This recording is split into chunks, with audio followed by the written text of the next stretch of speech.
I walked into my apartment, grocery bags in hand, expecting a quiet night with my fiancé, Mark. Instead, I found him tangled in bed with my best friend of 15 years, Sarah. My heart shattered, but I didn't scream. Through tears, I smiled and said, "I'm so glad this happened." Their panic was instant, their lies crumbling. I wasn't just a betrayed fiancé. I was a woman with a plan. Armed with screenshots, voicemails, and a fierce resolve, I'd make them pay, not with anger, but with cold, calculated justice.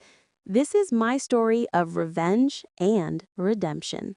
I'll never forget the day I walked into my apartment and saw my best friend of 15 years, Sarah, tangled up in bed with my fiancé, Mark.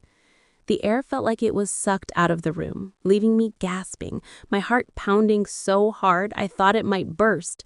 We'd been inseparable since high school, sharing secrets over late-night ice cream runs, crying over our first heartbreaks, planning our futures like they were one big shared dream. Sarah was supposed to be my maid of honor at our wedding in 3 months. She'd help me pick out my dress, gushed over the venue, even promised to throw me the best bachelorette party. And Mark? He was the guy I thought I'd grow old with, the one who'd promised forever. But there they were, caught in the act, their faces a mix of shock and guilt as I stood frozen in the doorway. My hands trembled, clutching the grocery bags I'd been carrying, milk, eggs, and strawberries for the dinner we were supposed to have. The bags slipped from my fingers, hitting the floor with a dull thud. Sarah scrambled to pull the sheet over herself, her eyes wide, her voice shaking. "It just happened, Emma," she stammered, tears already pooling. "We didn't mean for this to happen." Mark jumped out of bed, fumbling with his jeans, his voice desperate. "Big, please, it was a mistake, a one-time thing." But I saw the truth in their eyes, the way they avoided looking at each other. This wasn't a one-time thing. The late-night texts I'd ignored, the girls' trips Sarah took without inviting me, the way Mark had been distant lately, it all clicked into place like a puzzle I'd been too naive to solve.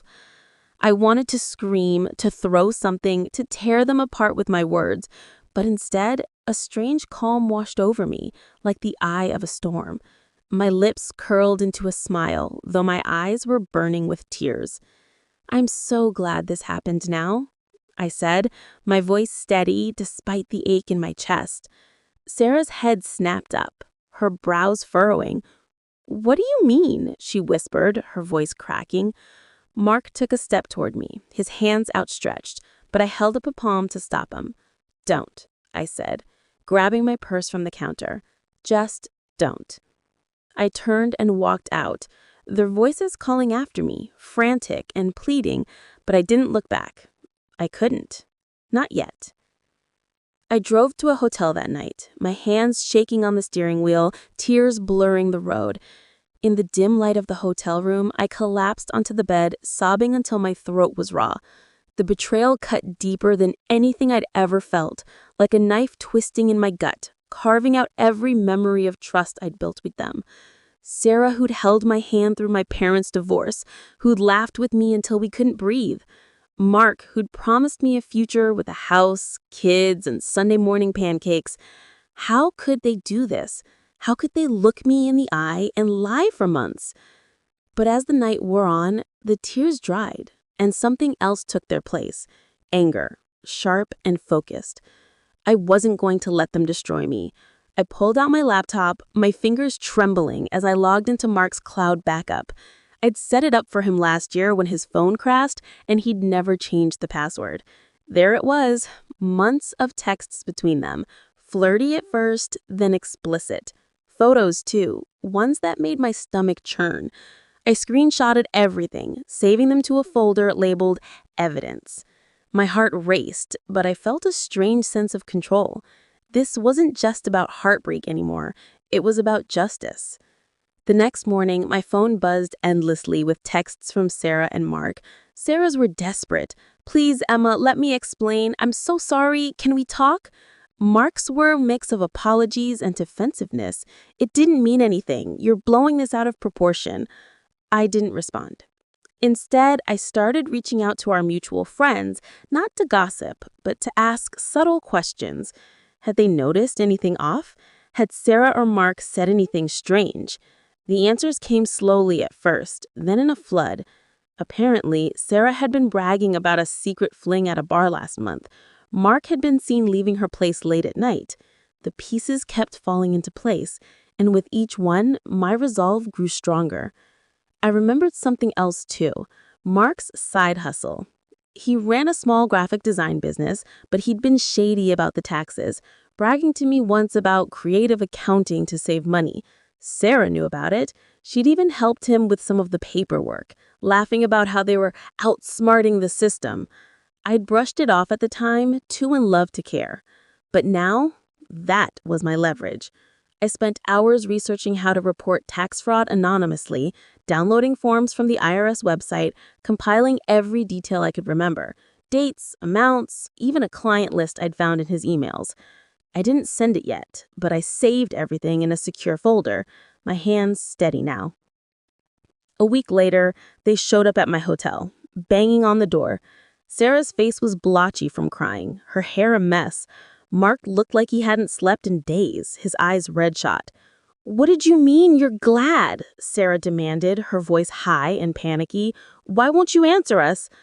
I stood in the doorway, my arms crossed, and let the silence stretch. Their fear was palpable, and for the first time, I felt powerful. "Come in," I said finally, stepping aside. They hesitated, exchanging nervous glances, but followed me into the room. I led them to the small table where my laptop sat open, a folder of screenshots gloning on the screen. Sarah's breath hitched when she saw the messages, her own words staring back at her. Mark's face went pale, his jaw clenching. "You can't do this," he said, his voice low. "You're trying to ruin us." I smiled again, that same cold smile.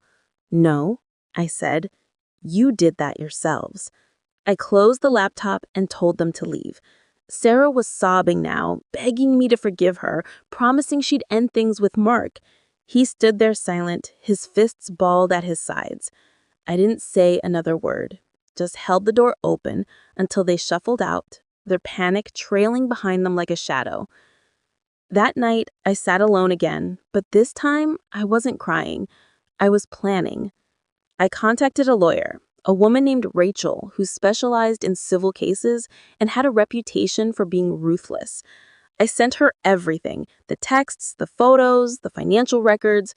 She called me the next day, her voice calm but firm. "This is strong, Emma. We can build a case not just for emotional distress, but for financial fraud. Are you ready to move forward?" I took a deep breath, my heart steady now. "Yes," I said. "Let's make them pay." As I hung up, I felt the weight of my pain shift into something else. Determination. They thought they could break me, but they were wrong. I wasn't just going to survive this betrayal. I was going to make sure they faced every consequence. And deep down, I knew this was only the beginning. The weeks after I kicked Sarah and Mark out of my hotel room were a blur of rage, strategy, and quiet moments of grief. I'd moved into a small rental apartment, a cozy one-bedroom with big windows that let in the morning light. It was my sanctuary, a place to rebuild while I planned my next steps. Every night, I'd sit at my kitchen table, laptop open, surrounded by coffee mugs and legal pads, piecing together the evidence that would bring them down. My lawyer, Rachel, was a godsend, sharp, relentless, and exactly the kind of ally I needed. She'd warned me this wouldn't be quick, but every email from her felt like a step closer to justice. My heart still ached, but the pain was fuel now, driving me to be meticulous, to make sure Sarah and Mark couldn't wiggle out of this. I started by digging deeper into Mark's financial records. His creative accounting wasn't just a boast. He'd been underreporting income from his graphic design gigs for years, funneling cash through a site account Sarah had helped him set up. I found emails between them joking about keeping it off the books, and one where Sarah suggested using her cousin's name for fake invoices. It made me sick, not just because of the betrayal, but because they'd been so smug about it. I forwarded everything to Rachel, who worked with a forensic accountant to trace the money. They found over $50,000 in unreported income, enough to trigger an IRS audit that could be marked in fines and penalties. Sarah's involvement made her an accessory, and Rachel was thrilled. "This is gold, Emma," she said over the phone, her voice practically vibrating. "They're going to regret ever crossing you." Meanwhile, I was quietly dismantling their social lives. I didn't post anything online. Rachel had been clear about keeping this off social media to protect the case, but I reached out to our mutual friends one by one. I didn't need to say much. The truth spoke for itself. I'd send a screenshot of a flirty text or mention a time I'd seen Sarah's car at our place when she claimed to be elsewhere. Our friend group, tight since college, started pulling away from them. At first, it was subtle. Canceled plans, unread messages. Then Sarah's best friend from work, Jenna, called me crying saying she'd seen Sarah and Mark together at a bar, acting like a couple. "I can't believe she lied to all of us," she said, her voice thick with hurt. I nodded, swallowing my own pain, and asked her to write down what she'd seen. Another piece of evidence. Sarah and Mark's texts kept coming, a mix of desperation and anger. Sarah's were mostly apologies. "Emma, I'm so sorry. I was stupid. Please don't hate me forever." Mark's were nastier, accusing me of trying to ruin his life over a stupid mistake. I didn't respond, but I screenshotted every word, saving them in my growing folder. Rachel had me forward everything to her, building a timeline of their behavior. "Their panic is evidence of guilt," she said during one of our meetings, her eyes scanning the latest batch of messages. "Keep them spiraling. It's working." So I did, letting their fear fester, knowing my silence was driving them crazy. One evening, I got a call from my cousin Lily, who'd heard through the grapevine about the breakup. She was one of the few people I told the full story to, and she was furious on my behalf. "You need to make them feel this, Emma," she said, her voice fierce, not just legally, but personally. She suggested I show up at a mutual friend's birthday party where Sarah and Mark would be, not to confront them, but to show I was still standing tall. I hesitated. Rachel had warned me to avoid direct confrontation, but Lily convinced me it wasn't about fighting. It was about reclaiming my space. So I went, wearing a red dress that made me feel like I could take on the world. My hair swept up, a smile plastered on my face. The moment I walked into the bar, the room shifted. Conversations paused, eyes turned. Sarah was there, standing too close to Mark, her face paling when she saw me. Mark froze, his drink halfway to his mouth. I didn't approach them. I just hugged our friends, laughed a little louder, and let them see me thriving. When Sarah tried to catch my eye, I looked right through her, my smile never wavering. Later, Jenna told me Sarah had spent the rest of the night in the bathroom crying, while Mark left early, muttering excuses. It felt good. Not the petty kind of good, but the kind that comes from knowing you're stronger than they thought. The real turning point came a month later, when Rachel called with news. The IRS had officially opened an investigation into Mark's business. They'd requested records from his bank and clients, and Rachel had tipped them off about Sarah's involvement, ensuring she'd be questioned too. I could almost hear her smirk through the phone. They're going to be tied up in audits for years, and if we play this right, Sarah's cousin could face charges for the fake invoices. I felt a rush of satisfaction, but also a pang of sadness. This wasn't the life I'd planned, suing my ex-fiancé and former best friend, but it was the life I was fighting for now. I started therapy around this time, needing a place to process the emotional wreckage. My therapist, Dr. Patel, was kind but direct, helping me untangle the guilt I felt for not seeing the signs sooner. "You didn't cause this," she said during one session, her eyes steady on mine. "You're not responsible for their choices." Those words stuck with me, easing the weight I'd been carrying. I began journaling, pouring out my anger and hurt, but also my hopes. I wanted to come out of this not just as a survivor, but as someone who turned betrayal into strength. By now, Sarah and Mark were unraveling. Friends stopped inviting them to events. Sarah's Instagram was a ghost town, her posts getting no likes. Mark's clients started dropping him, wary of the audit rumors. Their panic texts turned into threats. Mark saying he'd fight dirty if I didn't back off. Sarah warning me I'd regret this. I forwarded everything to Rachel, who added them to the harassment claim we were building. They're digging their own graves, she said, and I believed her. But I also knew this wasn't over. They'd try to fight back, and I needed to be ready. One night, as I sat in my apartment staring at the evidence folder on my laptop, I got a voicemail from Sarah. Her voice was slurred, like she'd been drinking. "You're glad this happened?" she said, her words dripping with venom. "You think you're so smart, Emma? You're going to ruin everything." I saved the voicemail, my hands steady now, and sent it to Rachel. Then I leaned back, closing my eyes, and let myself feel the weight of what I was doing. This wasn't just about revenge. It was about protecting my future, about showing every woman who'd been betrayed that you could fight back, smart, calculated, and unstoppable. Part 3. The Confrontation.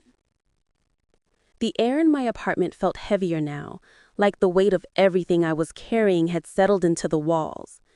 3 months had passed since I'd walked in on Sarah and Mark, and the fight was far from over.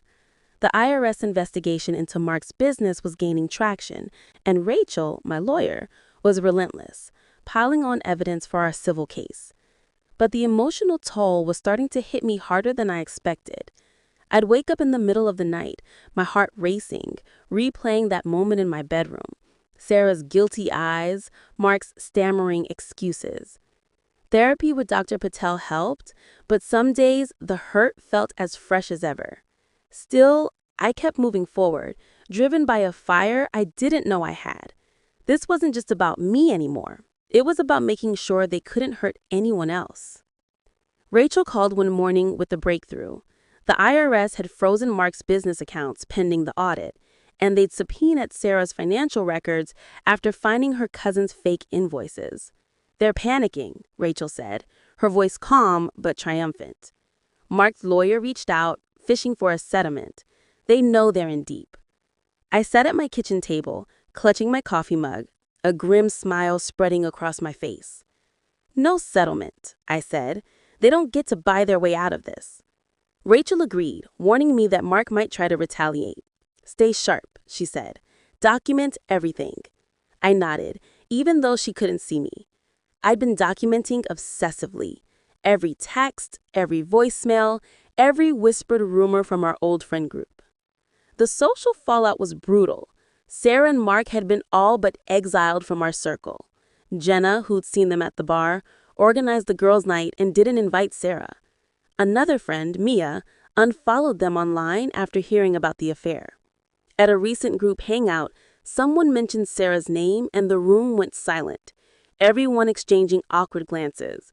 I didn't gloat, but I felt a quiet satisfaction knowing their actions had consequences beyond my case. Still, Sarah kept trying to claw her way back in. She'd started texting our friends, spinning a sob story about how I was out to get her and exaggerating the betrayal. Some believed her at first, but the screenshots I'd shared, carefully, discreetly, shut that down fast. The truth was undeniable. Then came the day I'd been dreading and anticipating, a face-to-face confrontation. It wasn't planned, but I should have known it was coming. I was grabbing coffee at my favorite cafe downtown, the one where Sarah and I used to spend hours gossiping. I was waiting for my latte when the door chimed and there she was, Sarah, looking like she hadn't slept in weeks. Her hair was limbed, her eyes puffy, and she froze when she saw me. For a second, I thought she'd turn and run, but she squared her shoulders and walked over, her jaw tight. "We need to talk, Emma," she said, her voice low but shaky. I raised my eyebrow, stirring my coffee, keeping my face neutral. "I don't think we do," I replied, but she didn't back off. "You're destroying my life," she said, her voice rising, drawing stares from other customers. Her hands were shaking, and I could see the desperation in her eyes, the same look she had in my hotel room. I set my coffee down, leaning forward slightly. "You did this to yourself, Sarah," I said, my voice steady despite the anger bubbling inside. "You slept with my fiancé. You lied to my face for months. You don't get to play the victim now." Her face crumpled, tears spilling over, but I didn't feel sorry. Not anymore. She stepped closer, her voice dropping to a hiss. "You think you're so perfect, Emma? You're gonna regret this. Mark's got plans, you know. He's not going down without a fight." My stomach twisted, but I didn't flinch. Instead, I pulled out my phone, hit record, and set it on the table between us. "Say that again," I said, my tone cold. "Tell me about Mark's plans." Her eyes widened, realizing her mistake, and she stumbled over her words, backtracking. "I didn't mean, look, just stop this, okay? I'm sorry. I'll leave him. I'll do anything." But I just shook my head, pocketing my phone. "You had your chance to do the right thing," I said, grabbing my coffee and walking out, leaving her standing there, sobbing in the middle of the cafe. That night, I sent the recording to Rachel, who was thrilled. "This is harassment, maybe even a veiled threat. It strengthens our case." She was already preparing for a restraining order against both Sarah and Mark, citing their increasingly aggressive behavior. Mark's latest texts had turned vicious, accusing me of parental alienation with our friends, as if I'd forced them to cut him off. "He's projecting. Classic move when someone knows they're losing," she said. She also told me the IRS had found more discrepancies.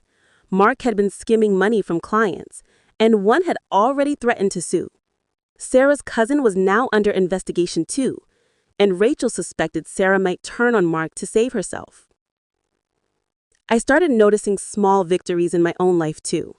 I'd thrown myself into work, landing a promotion at my marketing job after pitching a campaign that wowed my boss. My coworkers, who'd heard whispers about the breakup, rallied around me, inviting me to lunches and happy hours. It felt like I was rebuilding my world piece by piece while Sarah and Mark's crumpled. But I wasn't naive. Mark's threat and Sarah's outburst stuck with me. I upgraded my apartment security system, changed my locks, and even started parking in different spots to throw off anyone watching. Dr. Patel helped me process the paranoia, reminding me it was normal to feel on edge, but urging me to stay focused on the legal fight. One evening, Lily came over with wine and takeout, her face lit with excitement. "I heard Mark got served with audit papers at his office, in front of his clients, Emma. He's freaking out." I laughed for the first time in weeks, the sound foreign but freeing. We toasted to justice, but I couldn't shake the feeling that Mark wasn't done. Sure enough, the next morning, I woke up to a voicemail from Mark, his voice slurred and angry. "You're glad, huh? You think you're winning? Watch your back, Emma."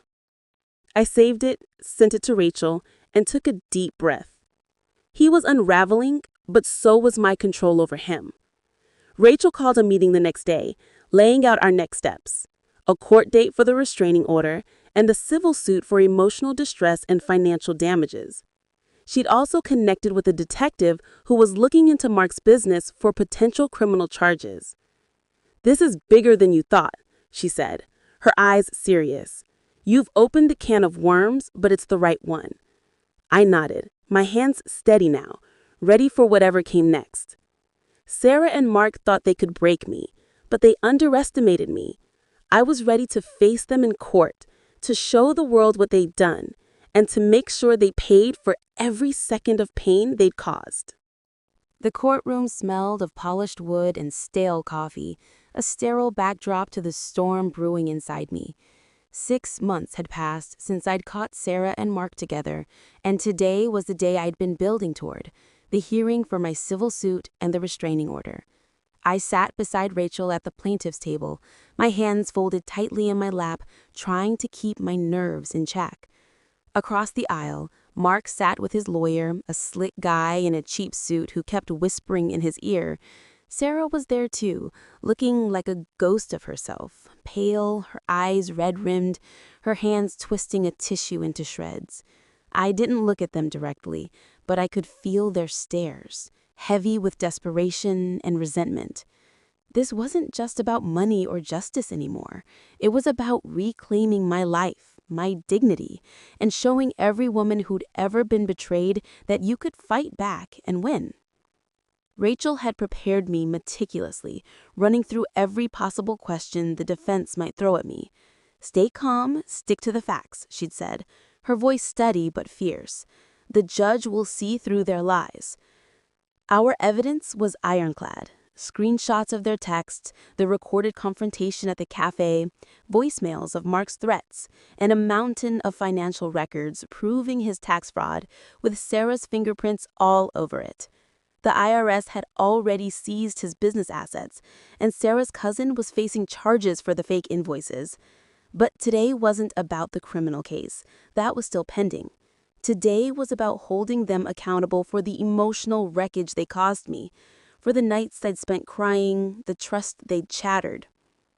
The judge, a woman with sharp eyes and a no-nonsense demeanor, called the court to order. Rachel presented our case first, laying out the timeline of betrayal with surgical precision.